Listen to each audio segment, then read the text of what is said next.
छिन्दन्ति शस्त्राणि नैनं दहति पावका न चैनं क्लेहयन्त्यापो न शोषयति मारुतः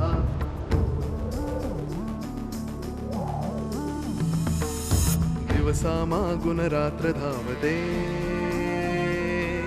सकाळ संध्याकाळ सूत्रधार जो या साऱ्याचा नावतयाचे काय तयाच्या मनात दडले नवळे कधी कुणा क्षणात होते संभव सारे क्षणापूर्वीचे असंभव असंभव असंभव असंभव. अख्ख्या शास्त्री कुटुंबासाठी तो सैतान होता. ते सावकाराकडून स्वाम्याला शोधून काढतील आणि स्वाम्यानं तोंड उघडलं. अगं तुला जे जमलं नाही, मला जे करायला जमलं नाही ते करायला देवानं मालकानं पाठवले. आपण सर्वांना भेटून खूप बरं वाटलं मला. आम्हालाही. तर मग यावेळी नियतीने माझ्या भरोशाचा जोडीदार पाठवलाय माझ्यासाठी. नाही, you are absolutely right young man. मी असं करतो, नागेशचा एक फोटोच तुम्हाला ईमेल करतो हां, म्हणजे खात्री करून घेता येईल. ते बरं पडेल काका. हे बघ, तो माझ्या अत्यंत विश्वासातला माणूस आहे, म्हणूनच तुमच्याकडे त्याला मी पाठवतोय. त्यातूनही तुम्हाला काही प्रॉब्लेम वाटला तर निसंकोचपणे मला फोन कर. थँक्स काका. You are welcome dear. बरं, आजोबा कसे आहेत? उत्तम. त्यांना माझा नमस्कार सांग. मी नंतर बोलेन त्यांच्याशी. Bye, good night. Okay bye. काका, नागेशचा फोटो आपल्याला मेल करते.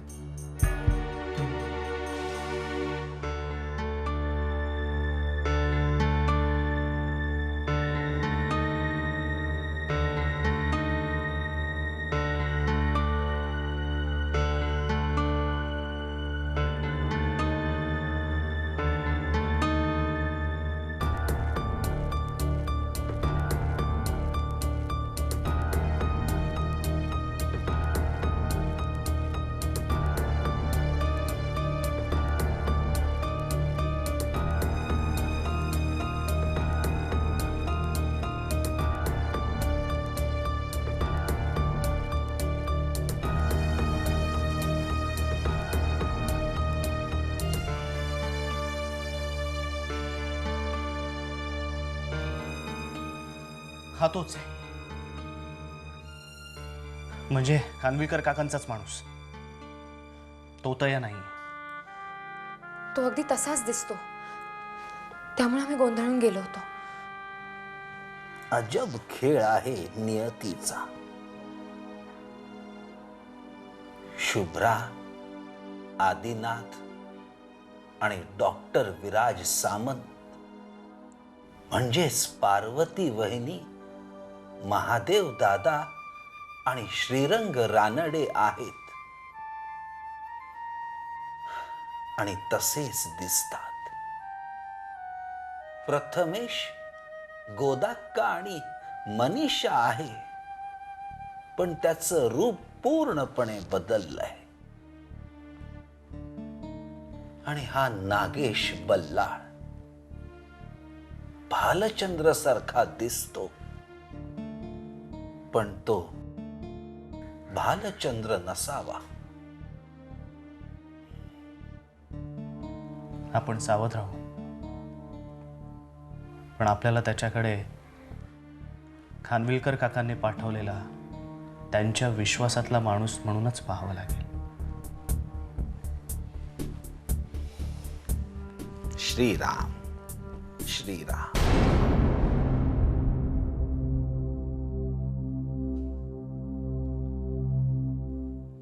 काय तनिष्काबाई, जोपर्यंत तुम्ही काही बोलायला तयार नाही ना, तोपर्यंत मला तुमच्या समोर यावंच लागणार आहे. हो, त्याला इलाज नाही. तेव्हा आपण जरा बोलूयात. बोला. बोला म्हणजे आम्हीच बोलायचं, तुम्ही काय बोलणार नाही. काय बोलणार? तुमच्या हातातला पुरावा सगळं काही स्पष्ट बोलतोय म्हणल्यावर वेगळं काय सांगणार? तेच झालंय ना, पुरावा बोलतोय हो, पण आम्हाला ते पटत नाहीये ना. म्हणजे हा पुरावा घोळे, काहीतरी घोळ आहे. कारण जे दिसतंय ते सगळं स्पष्ट करणारं नाहीये, फसवय. मला बऱ्याच गोष्टी खटकतायत यात. काय खटकतंय तुम्हाला? सुरुवातीपासून बोलूयात. ज्या गेल्या त्यांचा आणि तुमचा काय संबंध? काहीही नाही. त्यांची आणि तुमची आधी कधी भेट झाली होती? नाही. मग तुमचं आणि त्यांचं वैर भांडण? नाही. मग तुम्ही त्यांना का मारलं? चला आता शरीर धर्माचा विचार करूयात. काय आहे?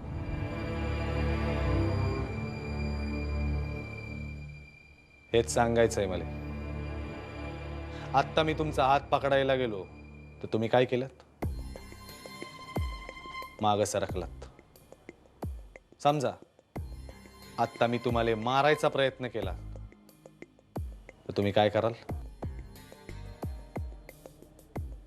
आरडाओरडा कराल, सुटण्याचा प्रयत्न कराल. मरण समोर आल्यावर प्रत्येक जण शेवटची धडपड करतोच. त्या बाईले तुम्ही उशी दाबून मारलं तेव्हा त्यांनी काहीच प्रतिकार नाही केला. हा? हातापायाची हालचाल नाही, सुटण्याची धडपड नाही. धडपड जिवंत माणूस करतो, मेलेला नाही.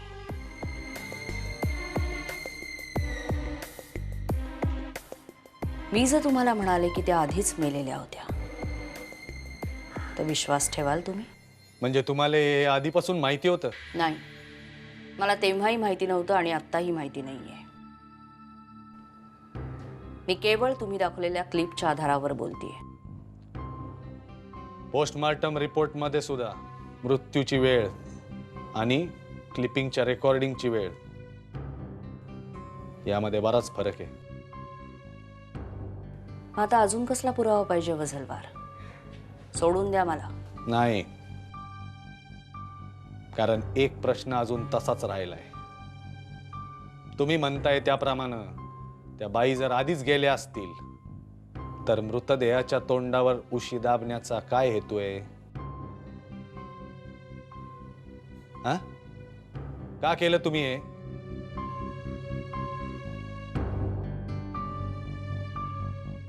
या प्रश्नाचं उत्तर द्यायच्याऐवजी मीच तुम्हाला एक प्रश्न विचारते. खून मीच केला असेल तर मीच तो शूटही करून ठेवी? आणि जर का तसं झालंय तर मग तो फोन त्या बाईंच्या हातात असायला हवा. याचाच अर्थ हे शूटिंग कुठल्या तरी तिसऱ्या व्यक्तीने ठरवून केलंय किंवा येन केन प्रकारानं ही सिच्युएशन घडवून आणली. तेव्हा प्रश्नच विचारायचे असतील तर त्या व्यक्तीला विचारा जिने हे सगळं शूटिंग करून ठेवलंय. तुम्हाला तुमच्या सगळ्या प्रश्नांची उत्तरं मिळतील.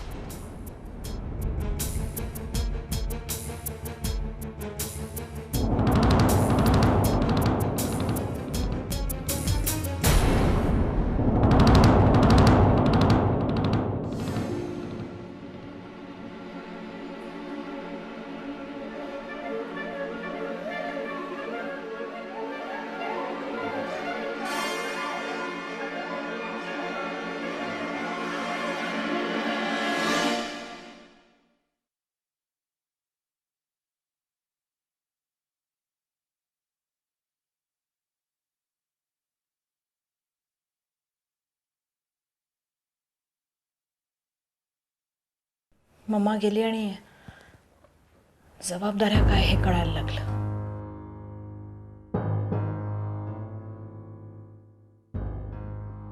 ती मम्माची ना कुठलीही इच्छा अपूर्ण राहायला नको. खरंय ग, ममाची अशी कुठली इच्छा होती जी पूर्ण व्हायची राहिली आहे? काहीच माहिती नाहीये. लेखा काय असेल ग? काय असेल ममाच्या मनात जे राहून गेलं असेल? मी जबाबदार होणं, स्वतःच्या पायावर उभं राहणं, ही इच्छा होती मम्माची.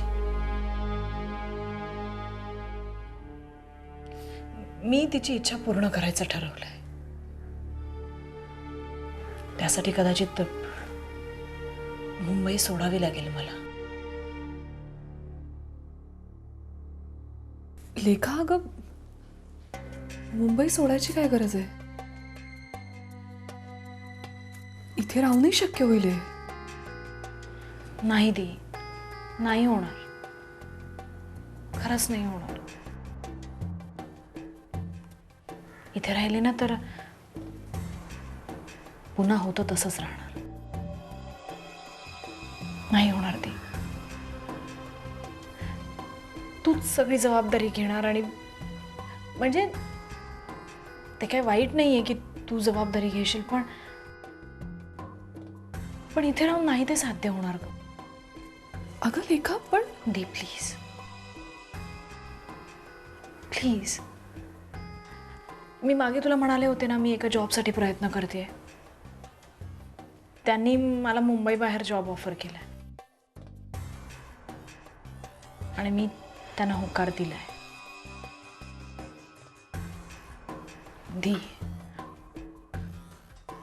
दी मी इथे राहिले ना तर मम्माच्या आठवणी खूप त्रास देतात मला. आणि हेच जर तिची इच्छा पूर्ण करण्यासाठी मुंबई बाहेर राहिले ना तर त्याचं समाधान मला जास्त आहे ग. ती प्लीज माझ्याकडून मम्माला ही श्रद्धांजली आहे. ठीक आहे. कुठे जाणार आहेस?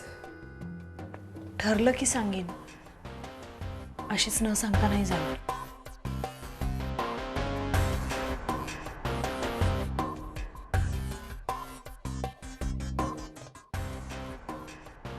मी आलेच. चहा घे.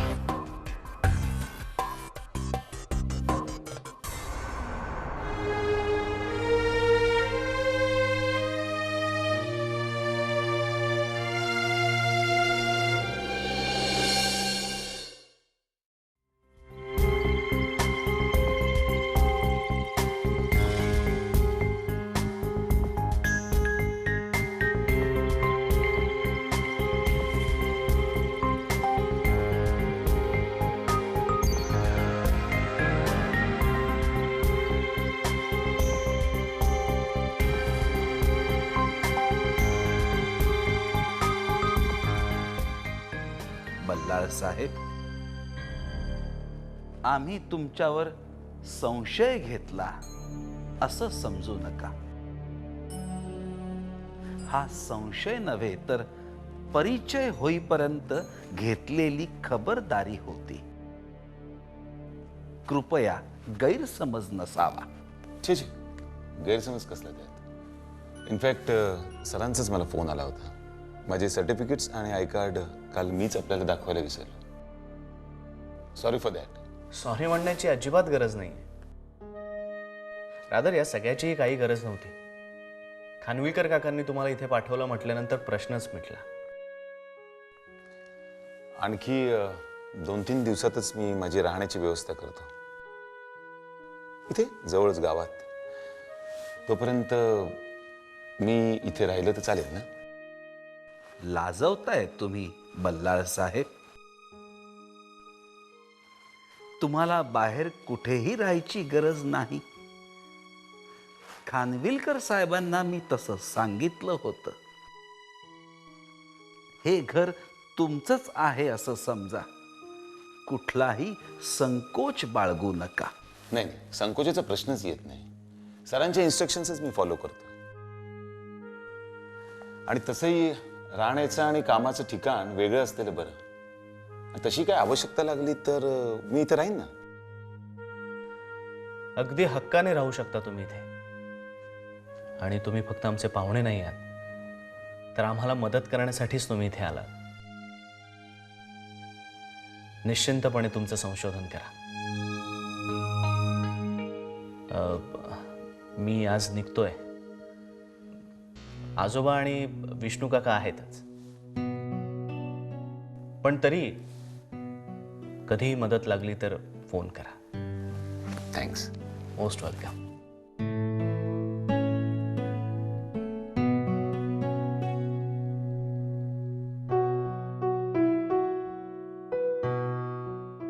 आजोबा, नेहमीप्रमाणे पाय निघत नाहीये, पण घरी जाणंही गरजेचं आहे. यावेळी मीही तुला अडवणार नाही आणि इथली काळजी करू नकोस. काही गरज लागली तर बोलवून घेईन तुला मी. शुभ्राची तयारी झाली का बघतो.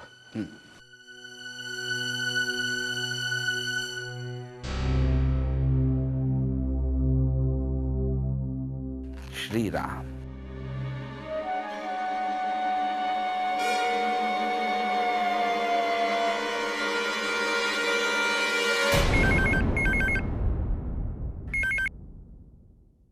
हॅलो.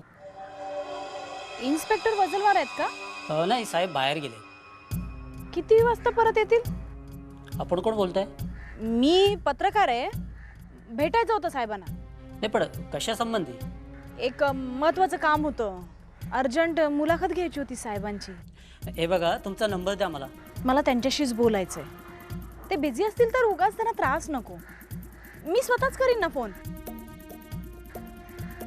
किती वाजता येणार आहेत तेवढं सांगा. हो, त्यांना यायला रात्र होईल, तर तुम्ही एक काम करा ना, उद्या सकाळीच फोन करा ना. आभारी आहे, खूप आभारी आहे साहेब. अहो पण हॅलो हॅलो.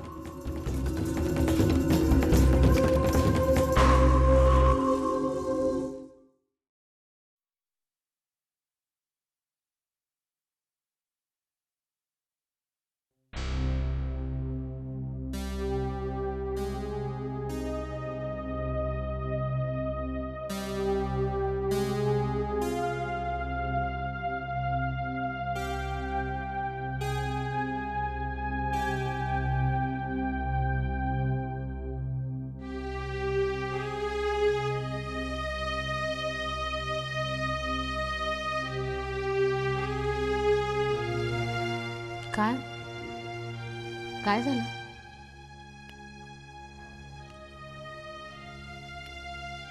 काय नाही.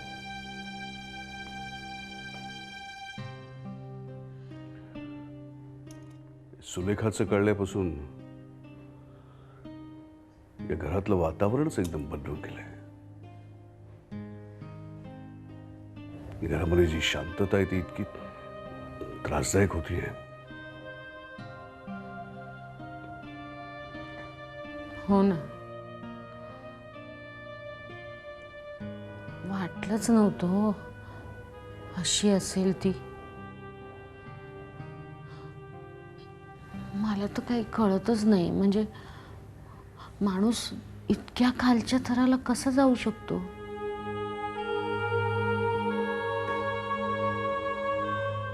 काय सांगणार. सत्सद विवेक एकदा संपला की माणूस आणि प्राणी यांच्यामध्ये काही फरक राहत नाही.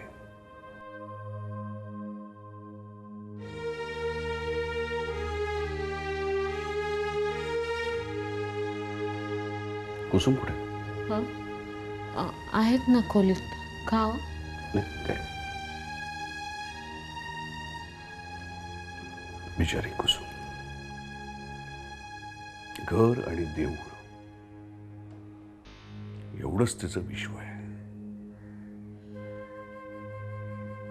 बाबांनी सांगितल्यापासून ती देवळातही गेली नाही.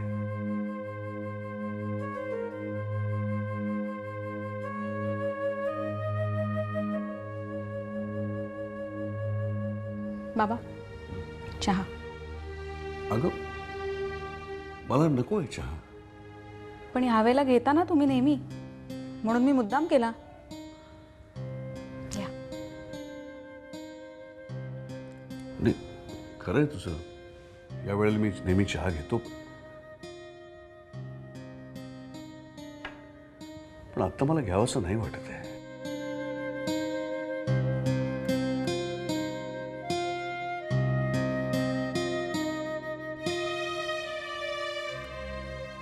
बाबा, तुम्हीच म्हणालात ना, कुठल्याही गोष्टीला न घाबरता आपण नॉर्मल राहायला पाहिजे.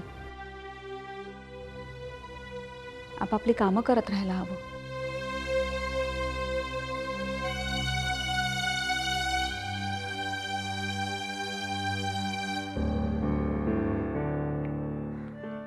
खरं आहे तुझं.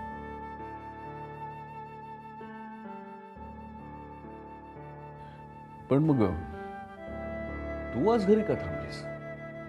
तू का नाही गेलीस वसईला?